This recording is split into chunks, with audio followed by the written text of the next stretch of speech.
definitely taking steps to open up to Keith. It's definitely something that I would like to do in a private way. This is my virginity. This is something that's very near and dear to my heart. So just coming out to the world is something I don't really want to talk about.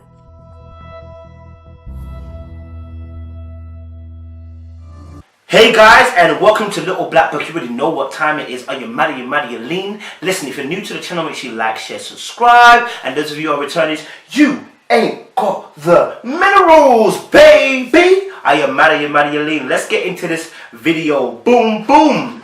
You know, with Keith and Iris, it's quite an interesting proposition. We didn't get to see much of them, but the little that we saw was quite interesting. So, you know, I've been hard on Iris for the last few weeks, and some of you have asked me, why am I so hard on Iris? And I think for me, again, I want to reiterate why I'm hard on Iris. Being a Christian, born again Christian, yeah, understanding that Christianity is more than just being religious. And this is why I explained this earlier on. You see, when people are religious, they tend to hold certain things of self-righteousness, and it's annoying. Because that's not what Christ has asked us to do. You can't be self-righteous because none of your righteousness can get you saved. You understand? No matter how good you think you are a sinking boat in a whole ocean, my friend. You're taking in water and you're sinking. No matter how good of a person you think you are, you're not there. The moment you commit a sin is the moment your boat grabbed a hole in it and is now sinking to the bottom of the sea. That's why you need Christ, because you are sinking.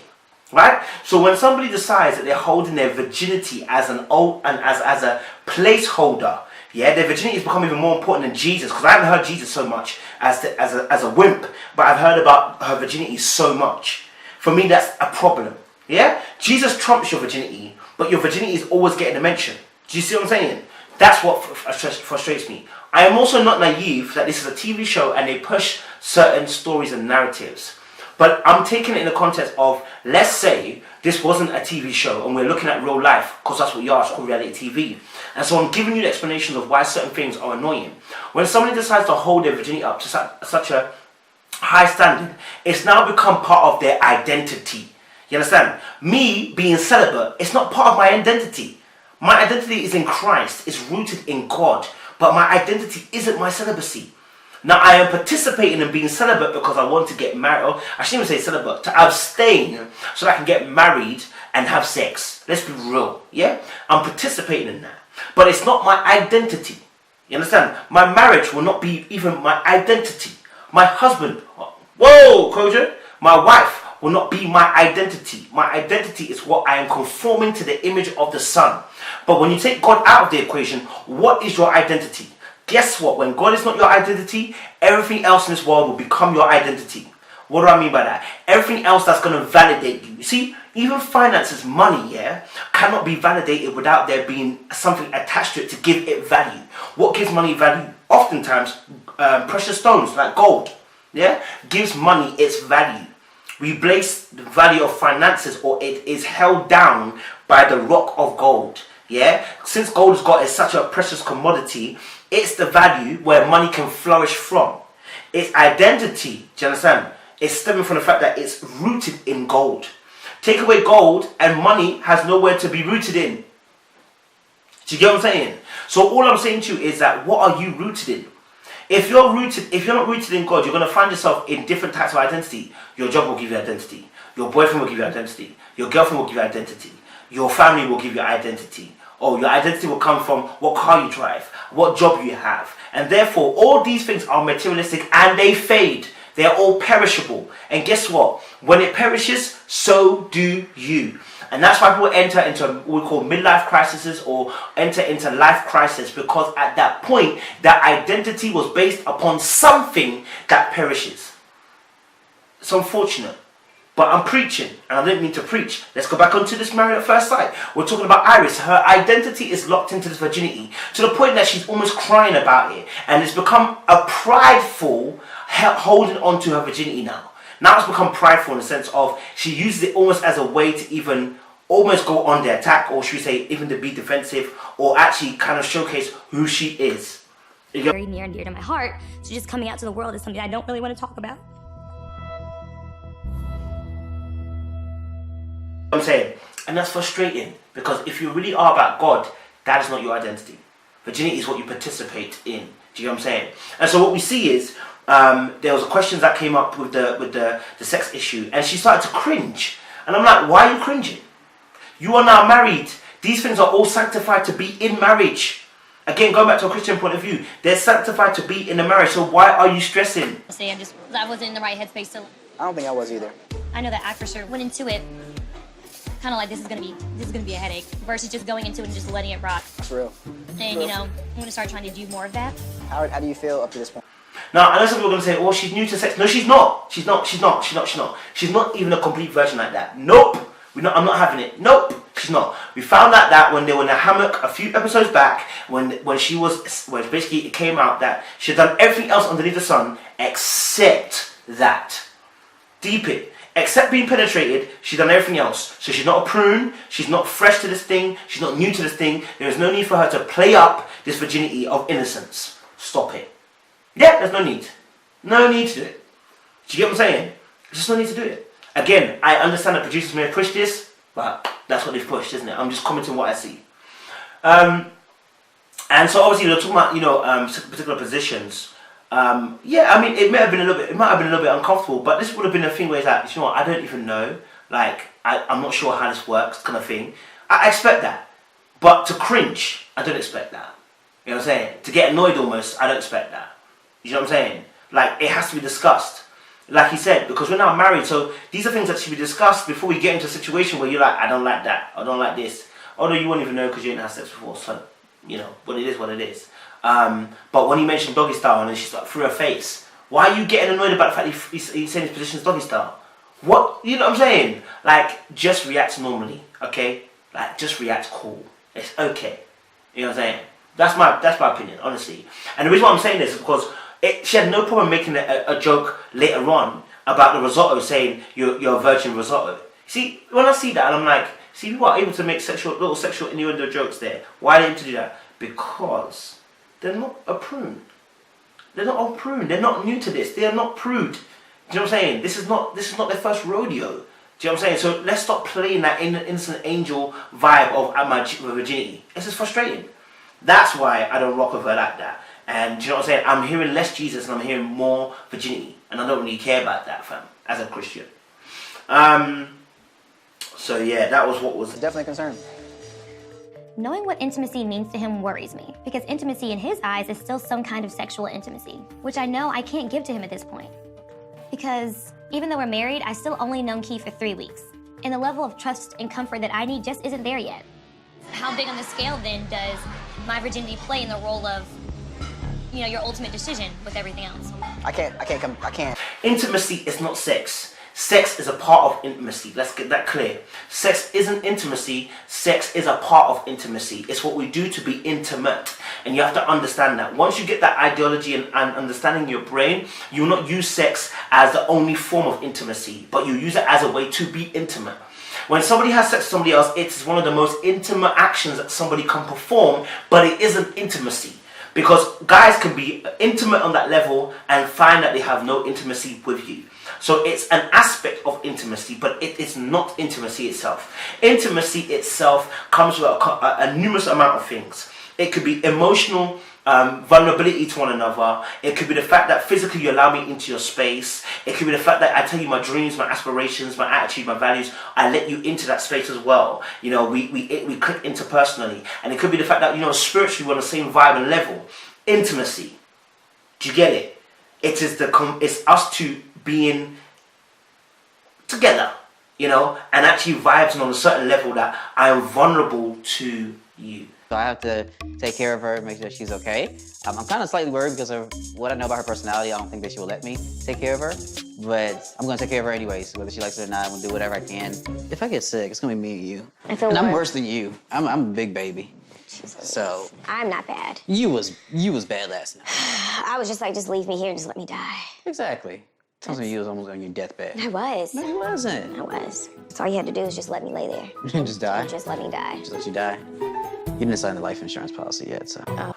From my personal point of view, you know, I've been obviously single for the past year and a bit, and I've realised that you build up this consistency of independence where you get used to being by yourself in your own company and actually dealing with things on your own.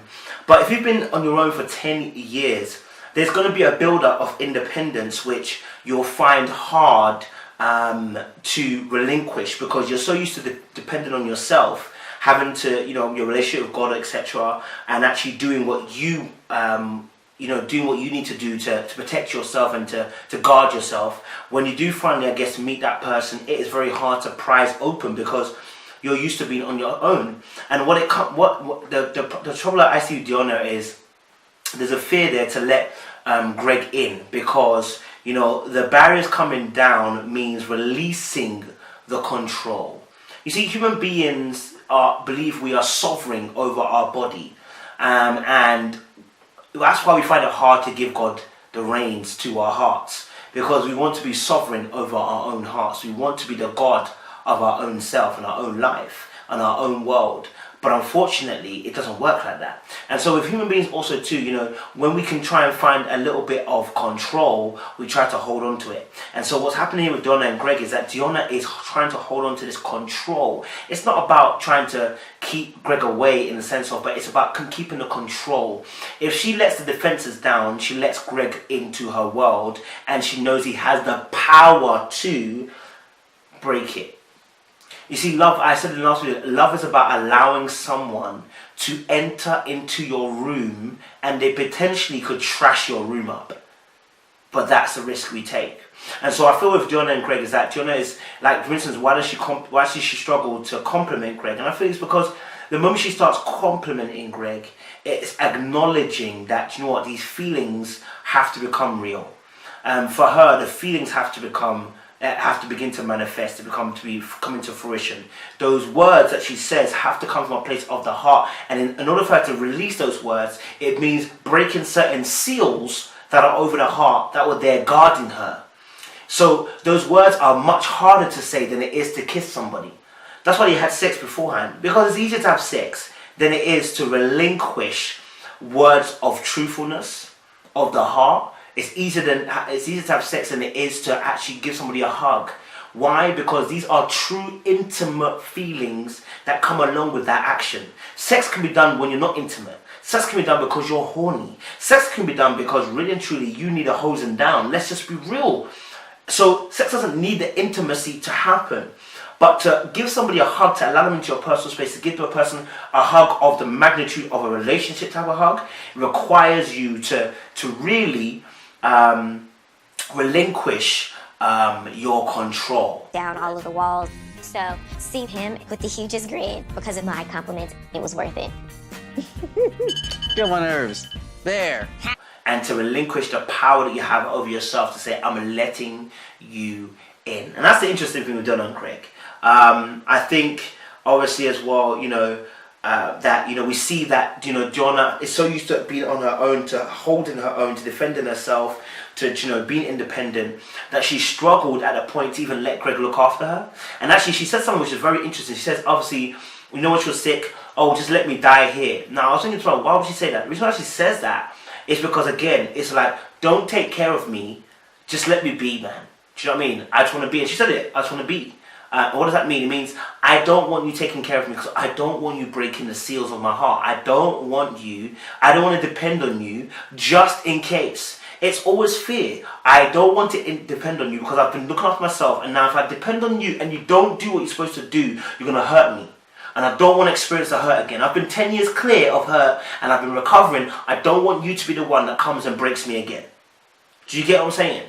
So for me, I see that and I'm like, okay, I get it now. I get where you're coming from. I see the fear. Good job. Ready for my... And it's interesting as well, like when you're doing the game where they have to do the hugs or compliment or kiss or whatever, wasn't it interesting how Diona could easily kiss him for 7 seconds but struggle to give him a hug? Again, intimacy isn't sex. It isn't sexual activities. It's not physicality. Intimacy is all about what we connect with on emotional, spiritual, physical, interpersonal level. And so where we connect on that vibe, where we allow each other to be vulnerable, a hug could be too vulnerable. Kissing is easy, man. But she struggled to give the hug for 4 seconds. The counter stopped. the timer stopped. They didn't hug properly because at the end of the day, you know, it's something that is intimate for her, and so she couldn't do it. It was so interesting to see that. But the kiss was easy to do. Again, it's about breaking down those emotional walls that she's got going on. They mentioned about, obviously, I think he mentioned about sex every month. I'm not going to lie to you because man can't do that. Don't know how she's going to do that. And I think she probably just said that maybe just to kind of maybe put some distance between them two again. Like, they had sex, yes, but don't get used to it just yet. I'm not at that level just yet. And I feel that's what Jonah's saying. I'm not at that level just yet to be having sex. And it's interesting because, you know what, Jonah said something which obviously Gregg was asking, okay, what's the secret to obviously, you know, me and you having sex consistently? Or to continue this intimacy, how does that work? Do I need to continue to bring my friends over, or? No, I just think that you just don't think. Just be real. Just don't think. It happens when it happens. And if it happens more, it happens less. Like, I don't know. If we were to have sex every... And she said to him, listen, look, at the end of the day, like, she just said, listen, just relax. Now, he was asking again, like, what's the secret? She's like, I'm not telling you. But she told him the secret. The secret was just relax, Gregg. Don't force it. And when I say don't force it, it means be smooth, be charming, be natural, my guy. Don't force the sex issue, like, do you know what I mean? Be natural, be smooth with it. Do you know what I'm saying? Lay down some game, man. You know what I'm saying? I think that's something that the benefit of being in the world, it's probably the benefit if you're dating somebody who has also been in the world. That there's a certain type of suave, there's a certain type of energy that we bring when we're trying to get into the sexual area, how we get into it. We don't ask questions, we just know the body language, we know the move, we know the certain, you know, certain things that we need to do to warm things up to get to that base, you know what I'm saying? And so therefore, there's that smoothness. Whereas I feel like with maybe Gregg, maybe she's thinking about the fact that he hasn't got that necessarily that smoothness with it, and so at the moment it's a bit forced, and her being reserved, you know, you're gonna have to draw her out of that first of all, or you have to let her get to that place where she's comfortable to have sex on a regular basis. So that's what I've learned from those two. We're going to talk about obviously Jamie and Amber and Matt as well in the next episode as well.